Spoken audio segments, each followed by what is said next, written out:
నాయకుల భార్యలకు టికెట్లు ఇవ్వబోం, పార్టీలో యాక్టివ్గా ఉన్న వాళ్ళకే ఇస్తాం, మహిళా బిల్లుతో 33% సీట్లు, రజతు సభలో ఇబ్బందులు పడకుండా చర్యలు, దీనికి కవిత నేతృత్వంలో 8 మందితో కమిటీ, మహిళా నేతలతో బీఆర్ఎస్ అధినేత కేసీఆర్ అంటూ చూస్తూ ఉన్నాం. సో నేను కేసీఆర్ని ఒకటే అడుగుతాను, మీరు అధికారంలో ఉన్నప్పుడేమో మీకు మీ మీ మీ బీఆర్ఎస్లో టీఆర్ఎస్లో పనిచేసిన మహిళా కార్యకర్తలకు ఎప్పుడైనా విలువ ఇచ్చారా?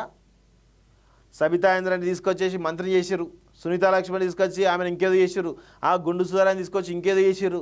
కానీ వీళ్ళెవరన్నా ఉద్యమంలో మీ పార్టీతో ఉన్నారా?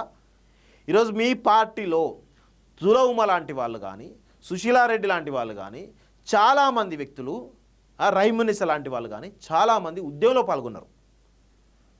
ఉద్యమంలో పాల్గొని వాళ్ళ జీవితాలను కూడా పార్టీ కోసం, తెలంగాణ కోసం పరంగా పెడితే 10 సంవత్సరాలు నువ్వు ప్రభుత్వంలో ఉండి వాళ్ళకి ఏం న్యాయం చేసినావు? ఏమన్నా న్యాయం చేసినావా?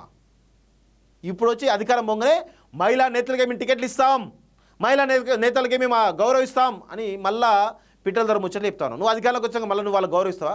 అసలు ఫస్ట్ టర్మ్లో 2014 నుంచి 2018 వరకు ఒక్క మహిళా మంత్రి నీ క్యాబినెట్లో ఉందా? కేసీఆర్ చెప్పు. నువ్వు మహిళల గురించి మళ్ళీ వాళ్ళ దాని గురించి మాట్లాడుతూ ఉన్నావు.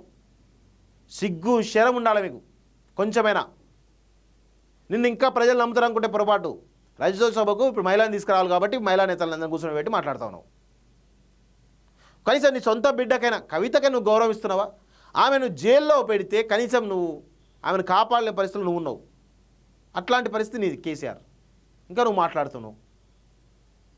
కొంచెమైనా బుద్ధి, సిగ్గు, శరం లాంటివి ఏమీ లేకుండా మాట్లాడుతున్నావు. మహిళల మనస్సులో తెలంగాణ భావనను పాదుకొల్పేదే ఆ భావన కుటుంబానికి, సమాజానికి వ్యాప్తిస్తుంది.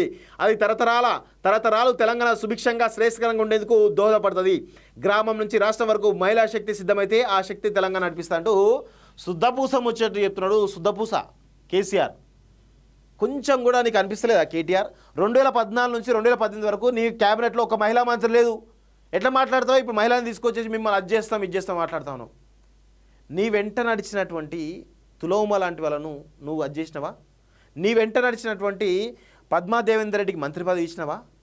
ఇట్లా చెప్పుకుంటూ పోతే సుశీలారెడ్డి లాంటి వాళ్ళు చాలామంది ఉన్నారు. ఎవరికైనా ఒక్కరికైనా నువ్వు వాళ్ళు ఏది చాలామంది వసుంధర లాంటి వాళ్ళు జీవితాలు పాపం వాళ్ళు క్యాన్సర్ వచ్చి పాపం వాళ్ళ జీవితాలు కోల్పోతే వాళ్ళు పట్టించుకోవాలని బాధారిత పరిస్థితి నీది కేసీఆర్. సిగ్గుండాలి. వాళ్ళు ఉద్యమంలో రెగ్యులర్గా వచ్చారు, వాళ్ళ జీవితమే ఉద్యమం అనుకొని పనిచేసారు, జీవితాలను కోల్పోయారు వాళ్ళు. అట్లాంటి వాళ్ళని నువ్వు పక్కన పెట్టి నువ్వు ముఖ్యమంత్రి అయిన తర్వాత ఇప్పుడు వచ్చి శుద్ధపూస ముచ్చట్లు మాట్లాడుతున్నావు. మహిళలు కాదు ఈ కొటేషన్ పెట్టి మాట్లాడతాం మహిళల గురించి అని. దయచేసి మళ్ళారా ఈ కేసీఆర్ నమ్ముకుంటే నట్టేట ముంచుతారు. రాసి పెట్టుకోండి. మిమ్మల్ని ఇట్లా మాట్లాడుతున్నావు కదా, మేము వేరే నాయకుల భార్యలకు టికెట్ ఇవ్వమంటున్నాం కదా, బరాబర్ వాళ్ళ భార్యలకే టికెట్ ఇస్తారు. రాసి పెట్టుకోండి.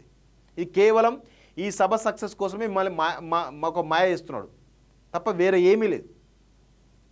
ఇది అందరూ గమనించాలి. కేసీఆర్కు మహిళలపైన గౌరవం లేదు. మహిళలంటే చులకన, ఒక ఆధిపత్య వర్గాలకు సంబంధించినటువంటి ఈ వ్యక్తి కాబట్టి, ముఖ్యంగా దొరతనంతో ఉన్నాడు కాబట్టి మహిళలంటే చిన్న చూపు, మహిళలంటే ఒక వ్యతిరేక భావన ఉంటుంది ఆయనకి.